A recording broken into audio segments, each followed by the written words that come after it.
Alors, pour ce qui est de la question du Sahara occidental, ma délégation tient à souligner que l'initiative marocaine pour l'autonomie est une base qui permettra de lancer un processus politique, donc une base de soutien au processus politique en cours, avec la collaboration des Nations Unies. C'est la raison pour laquelle nous appuyons les efforts du Royaume du Maroc à cette fin.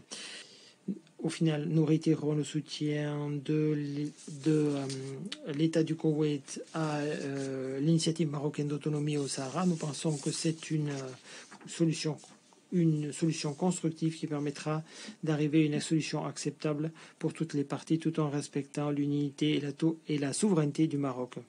Nous réitérons également la position du Conseil de coopération du Golfe concernant le Sahara. La Guinée-Bissau appuie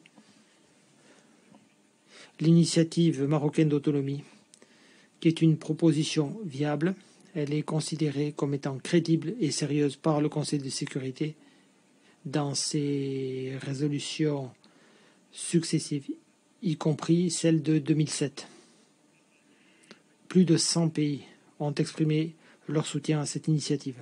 Félicitons le Royaume du Maroc pour tous les efforts qu'il a déployés pour améliorer le niveau de vie des populations en investissant dans l'éducation, dans les infrastructures et tout ce qu'il a fait pour soutenir les droits humains conformément à la résolution 2654 du Conseil de sécurité.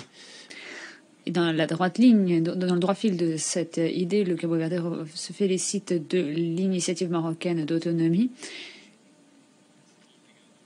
comme tous les autres, car cela permettrait de résoudre ce différend, et c'est soutenu par la résolution 1754 par le Conseil de sécurité adoptée à l'unanimité le 30 avril 2007.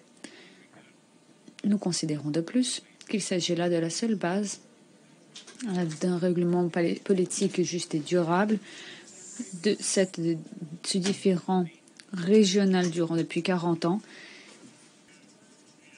Madame la Présidente, la Gambie réaffirme son soutien envers la souveraineté et l'intégrité territoriale du Royaume du Maroc dans la région du Sahara. Madame la Présidente, aujourd'hui, la Gambie réaffirme son soutien envers l'initiative marocaine d'autonomie qui est un compromis sérieux et une solution viable à ce différend régional. À ce moment critique, la région du Sahel fait face à des défis de sécurité sans précédent. Nous sommes donc optimistes, nous considérons que l'initiative marocaine d'autonomie pourrait contribuer à la stabilité et à la sécurité de la région. Cette initiative jouit également d'un soutien international notable. De plus, la trajectoire de développement qui est menée par le Royaume du Maroc dans le Sahara marocain à travers des milliards de dollars d'investissements et de projets dans le cadre du nouveau modèle de développement pour le Sahara marocain lancé en 2015 est louable. Nous considérons que cela montre que le Royaume du Maroc investit dans le long terme dans la paix et le développement de la région. Cette initiative crée sans aucun doute de nombreuses opportunités pour la croissance économique tout en améliorant les niveaux de vie de la population de la région. La Gambie ainsi que 28 autres pays maintiennent des consulats généraux à Laayoune et Dakhla afin de renforcer son engagement dans la région du Sahara en tant que hub de développement tout en promouvant la paix, la sécurité et la stabilité.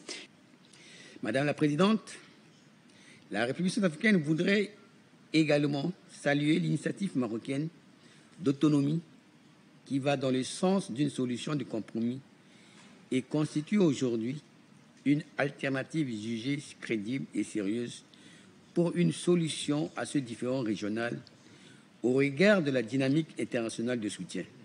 La République centrafricaine voudrait, pour finir, exprimer ses vives préoccupations quant à la situation des populations des camps de Tindouf et plus particulièrement les femmes et les enfants, et on appelle au respect de leurs droits fondamentaux.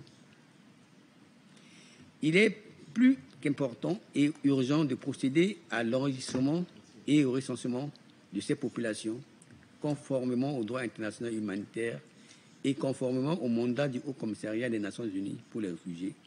Madame la Présidente, ma délégation soutient l'initiative marocaine d'autonomie comme l'une des meilleures solutions de compromis. Cette démarche est, à notre avis, conforme aux principes et règles du droit international, de la Charte des Nations Unies, ainsi que des résolutions pertinentes des Nations Unies, pour trouver une issue favorable à ce différend régional qui n'a que trop duré. Madame la Présidente, la République de Guinée a ouvert son consulat général à Dakhla, non seulement pour affermir ses relations d'amitié et de coopération avec le Royaume du Maroc, mais également pour marquer une meilleure présence dans la région. Interagir avec la communauté guinéenne, mieux observer la réalité dans la région, s'impliquer davantage à son développement et mieux contribuer au processus de paix.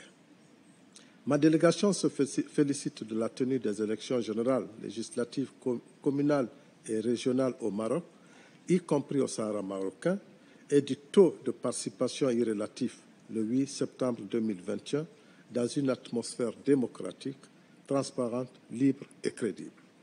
Madame la Présidente, face à la situation humanitaire préoccupante dans le camp de Tindouf, ma délégation souligne la nécessité de procéder à l'enregistrement et au recensement des populations conformément aux règles du droit international humanitaire.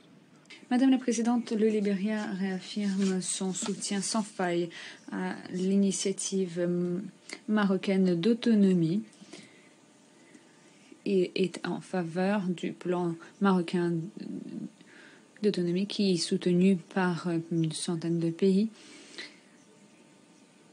et qui reprend les actions d'organisation régionale et dans les différentes provinces du Sahara marocain qui marquent leur soutien à l'initiative marocaine car ils souhaitent la paix.